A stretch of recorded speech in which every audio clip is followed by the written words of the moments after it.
Anyway, I had the honor of meeting Lemon Drop last year at a climbing camp in Moab. She's an incredible woman. The participants, this is about their story, and Lemon Drop's going to come up and tell us about this.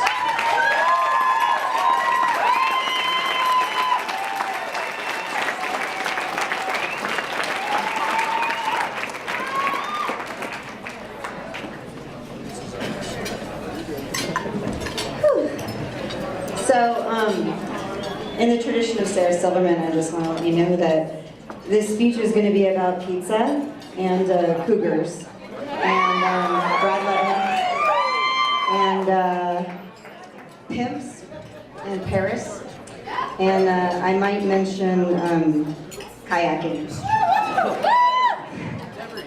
So thank you for having me, you guys. I really appreciate it. I have a theory about First Descents and why it works. Has anybody here seen Talladega Nights?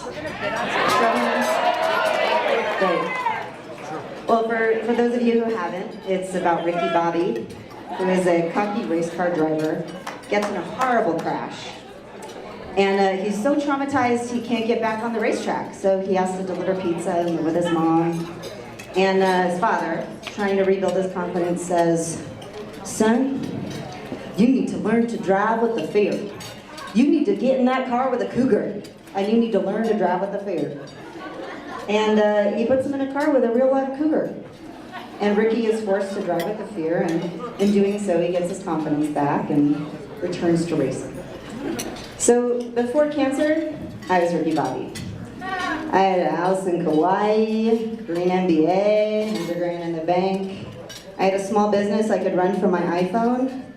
And it never occurred to me that all of that could be napalmed by a little lump that I ignored for 3 years because everybody told me I was too young to have cancer. So by the time I signed up for First Descents, my small business was a money pit on life support. I was working at a sporting goods store, and my dream house had fallen out of escrow 3 times. I was not living in Kauai, I was living with my sister. I wasn't delivering pizza, but I might as well have. I had even written a book about how to make it through a crisis without falling apart. But every single day, I had to struggle just to find out how I could make it through the day without falling apart. And every night, I would look at what my life had become, and I would think, this is what I went through chemo for?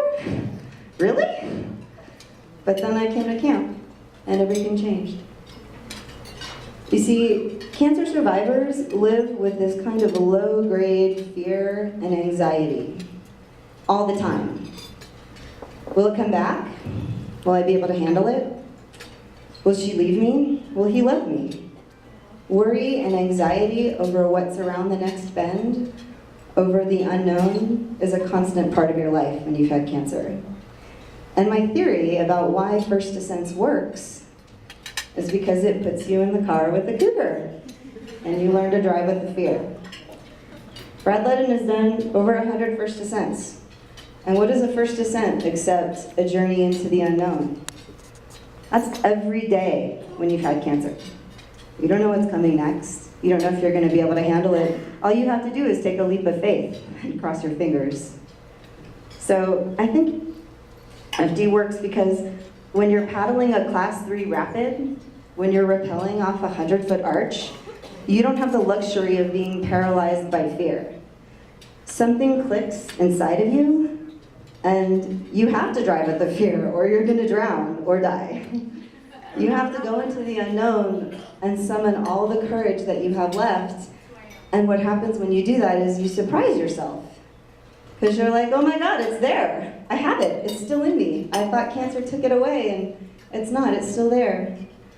So the experience resets something, and in that moment, you remember who you were before cancer. Oh, it's like a disco in here. So I came home from camp, and for the first time in a year and a half, I looked in the mirror, and I recognized the person staring back at me. And I was like, she's kind of a pimp.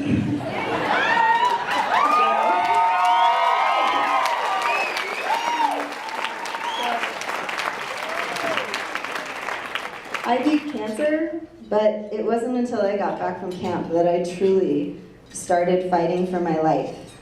For the life that I beat cancer for. Since camp, my 5-year survival date is actually a week before my 40th birthday. So unlike most women who are like, oh God, 40, I'm like, yes, 40. 5 years.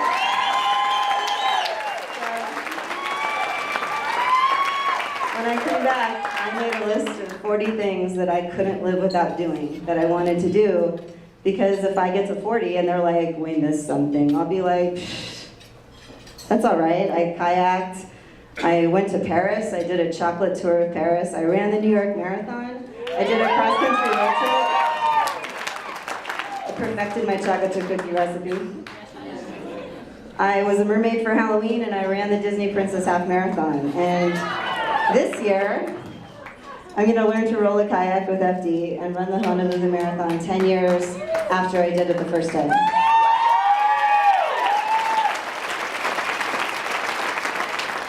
So believe me when I say this right here, this is what I beat cancer for, this life that I'm living right now.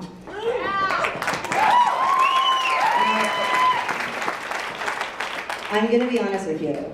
Nobody wants to get in the car with a cougar, okay? She will ruin your Crystal Gale t-shirt. She will. And she won't feel bad about it either. But if you want to fight for your life, if you want to really fight for your life, you have to get your feet wet, you have to skin your knees, you have to get blisters on your fingers and water up your nose. And after that, you're probably going to have to sign up for a Team FD event so we can keep paying it forward. Incidentally, if you want to run the Colorado Relay, I'm doing it and I'm bringing my chocolate chip cookies, so see you to work. In closing, I just want you to ask yourself, whether you've had cancer or not, what is it you can't live without doing? What is it that you can't bear the thought of leaving this world without having under your belt? Because whether it's kayaking a river, climbing a mountain, finishing a marathon, or doing the Leadville, it's for you, Brent. You're gonna have a family here to support you in that. Every single person in this room. When I have this, I'm part of a family, and FD is my second family. You have to challenge yourself, and I promise you that when you do, First Descents will give you back a taste of the person that you were before cancer. And believe me when I say, for those people who fight for it, life has a flavor that the faint of heart will never